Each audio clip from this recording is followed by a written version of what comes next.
인사하고 가겠습니다. 안녕하십니까 구독자 여러분, 화물차 댓글 소통 시간을 가져보겠습니다. 먼저 대표님 본인 소개 좀 해주세요. 예, 안녕하세요. 전국구 영업용 갈선상사 이원복입니다. 대표님, 화물차 댓글 소통 시간에 달리는 댓글들이 굉장히 좀 질적으로 좋아졌습니다. 이게 아마 화물차 기사님들이 이제 이런 문제에 대해서 좀 눈을 뜨는 것 같아요, 그죠? 그렇죠. 우리 같은 사람이 자꾸 나서서 이슈화를 시켜줘야 화물을 하시는 분도 그런 게 있구나 해서 조합이나 국토부의 질이라도 좀 할 거예요. 예. 이번 댓글은요, 전기차 공짜 넘버 받았다고 운반비 개판 치고 손 들고 나가시면 우린 어쩌란 말입니까? 운수 모르시면 콜 잡지 마세요. 짜증나. 이렇게 댓글을 다셨거든요. 이게 좀 약간 현실적으로 맞는 얘기도 있죠. 그렇죠. 일단 전기차는 유류대가 적게 나가잖아요. 네네. 적게 나가니까 기존의 디젤차나 LPG 하시는 분보다는 유류대가 훨씬 적으니까 적은 금액이라도 간다는 얘기예요. 네네.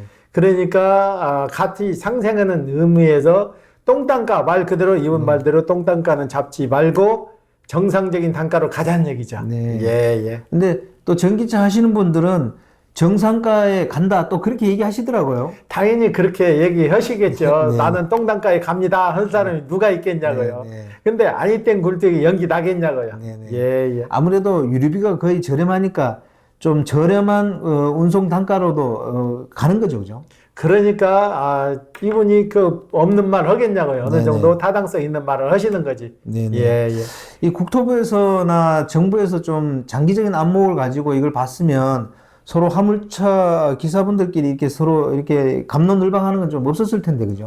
그렇죠. 이런 일로 갑론을박한다는 그 자체가 참 아이러니한 거죠. 네네. 예. 앞으로 좀 잘 해결됐으면 좋겠습니다. 예. 네, 이번 댓글은요, 좀 구체적으로 좀 쓰셨더라고요. 뭐냐면, 화물 요금제를 택시 미터기 방식으로 도입이 어떨는지요. 예시, 소형 기본요금 3만원, 키로당 700원, 중형 기본요금 4만원, 키로당 1000원, 이런 식으로 미터기 세팅 후 운행, 뭐 이런 방식이 어떨까요? 그랬는데, 이거 아주 좋은 방식 같은데요? 우리가 누누이 얘기하는 그 방식 그대로를 이분은 네네. 정확히 이해를 하신 거예요. 네, 맞아요. 이런 분이 자꾸 나와가지고 이런 이슈화를 시켜줘야 네. 개선점이 나오는 거예요. 네. 매덕이만 장착해서 어느 정도 적정 금액에 세팅이 돼서 충분히 가능한 거예요. 네네. 근데 충분히 가능한 일을 지금 주체가 없어가지고 시행을 못하고 있는 뿐이죠. 네네. 예. 이렇게 미터기를 달고 해야 현장에 가서 바로 카드로 결제를 받고 그렇게 할 수 있는 거잖아요, 그죠? 그렇죠. 이런 분 10분, 100분, 1000분이 모여가지고 이거 매닥이 이뤄낼 수 있는 거예요. 네. 예.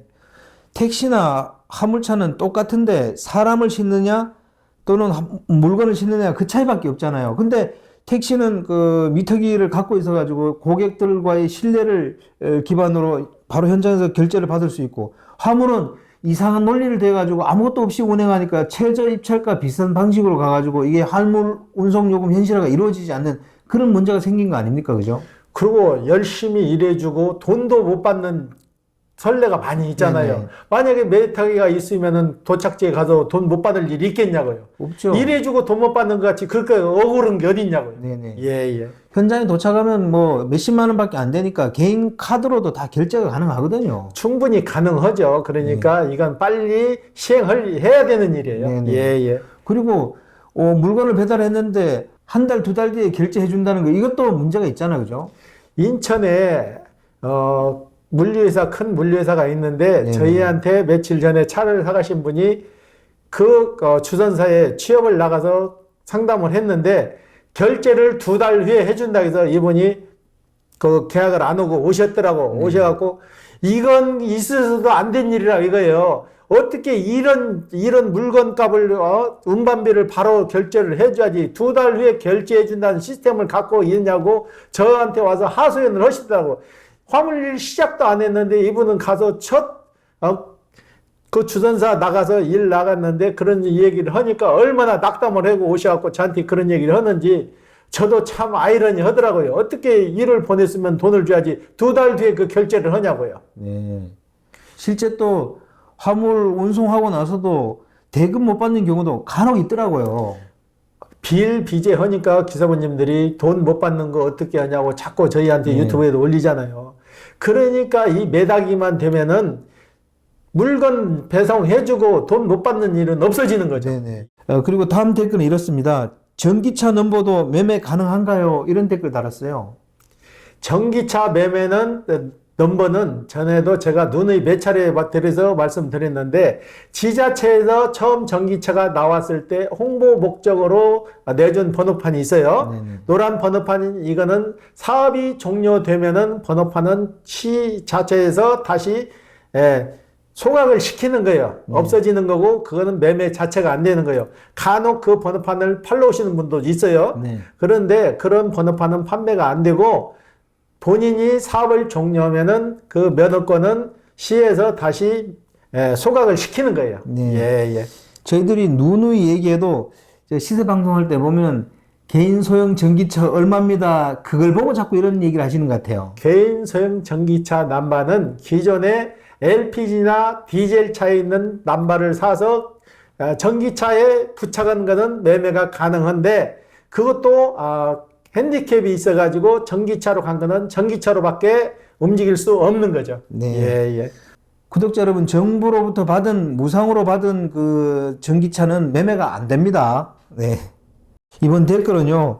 자가용 유상 운송 행위는 형사범입니다. 현장에서 112 경찰 부르면 경찰관 순찰차 출동해서 현행범 조사 후 검찰에 약식 기소됩니다. 그랬는데 이렇게 처리되는 게 맞죠, 그죠? 그렇죠. 자가용으로 불법 유상 행위를 하게 되면은 기존에 있는 영업용 차량들은 그만큼 손해를 보는 거죠. 네네. 그렇기 때문에 이거는 화물차 하시는 분들이 그런 차량이 보이면은 그 자리에서 귀찮게 생각하지 말고 112로 신고해서 이분 마냥 현장 조치를 해야만이 이게 근절이 된다고요. 네네. 예. 화물차 자가용 유성 운송 행위는 분명히 불법이잖아요, 그죠? 그렇죠. 남이 해주는 거 아니에요. 네. 눈에 띄는 즉시 바로바로 기사분님들이 일일이 신고해가지고 조치를 받는 게 근절시키는 방법이에요. 네. 예. 화물 하시는 분들도 자기 그런 직업을 지키는 것도 좀 관심을 가져야 될 것 같아요. 그렇죠. 자기 밥그릇도 그렇게 되면 못 챙기는 꼴이 되는 거죠. 네. 예. 이번 댓글은요. 항상 잘 보고 있습니다. 인천에서 울산까지 혼적 한 개 싣고 가는데 운반비 10만 원 받았습니다.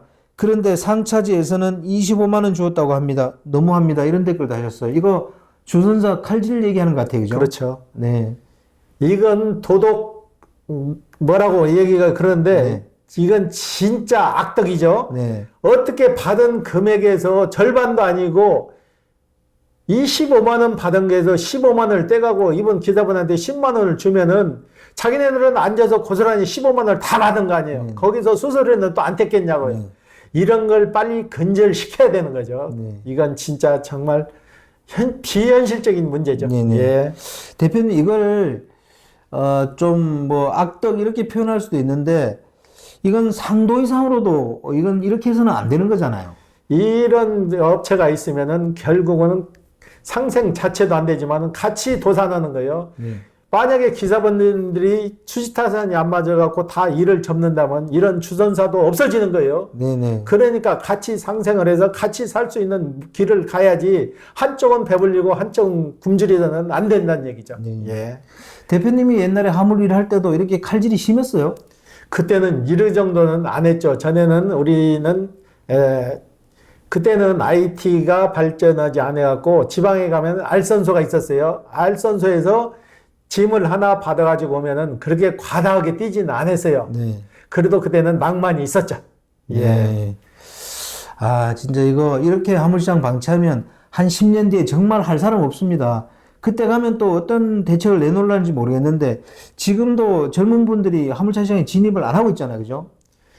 이런 상태에서 진입을 하겠냐고요. 좋은 얘기가 계속 나와야 되는데 맨날 칼질 얘기나 나오지 수수료 많이 떼간다는 얘기나 나오니 이래 겁나서 진입하겠냐고요. 네. 현실이 그런데. 네. 예. 이번 댓글도 좀 안타깝습니다. 23% 아니고 25% 공지하는 킥사 이게 정상인가요? 불법이라면 제지 방법 없나요? 이런 댓글 다셨어요. 지금 25% 받는 킥사도 있나 보네요. 제가 그 전에도 얘기했잖아요. 23%, 25%, 27%까지도 받는다고.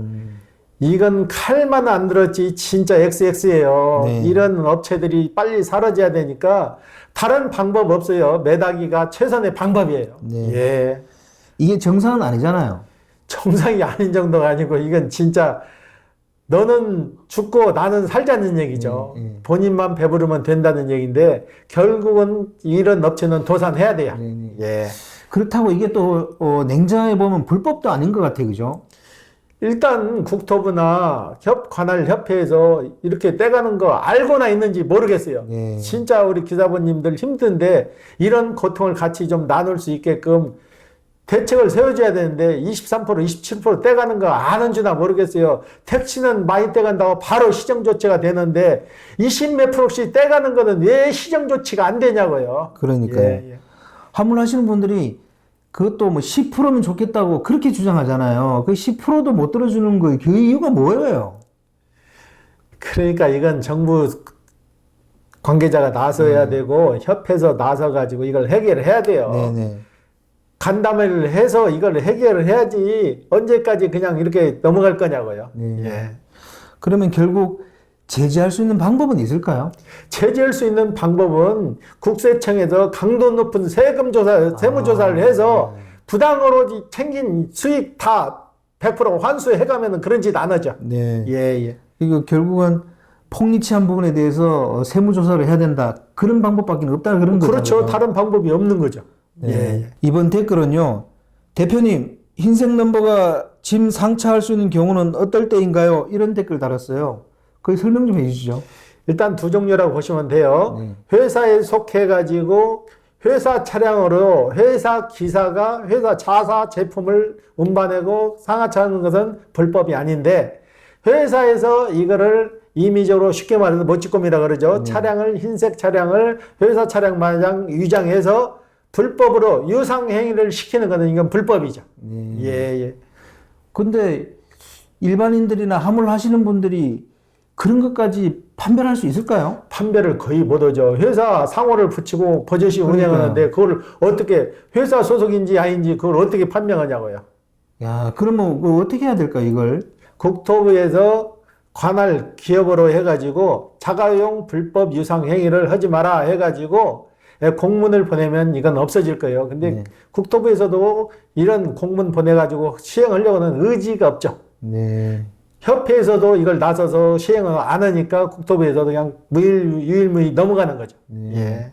그 흰색 번호판 달고 왔다 그래도 그냥 내 짐 싣고 왔다 그러면 이게 말이 그렇게만 해도 그냥 뭐 어떻게 할 수가 없는 그런 지경이 되는 거잖아요. 그죠? 그렇죠. 차에다가 그 회사 스티커 붙이고 버젓이 운행하는데 일반 기사원님들이 그걸 어떻게 아냐고요. 모르지. 네. 예. 참 이게 속 터지는 진짜 일이네요. 예.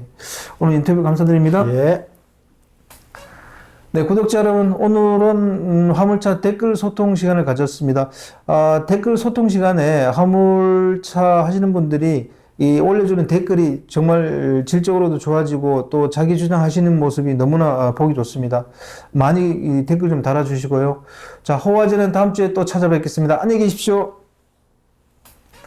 호호 아재였습니다.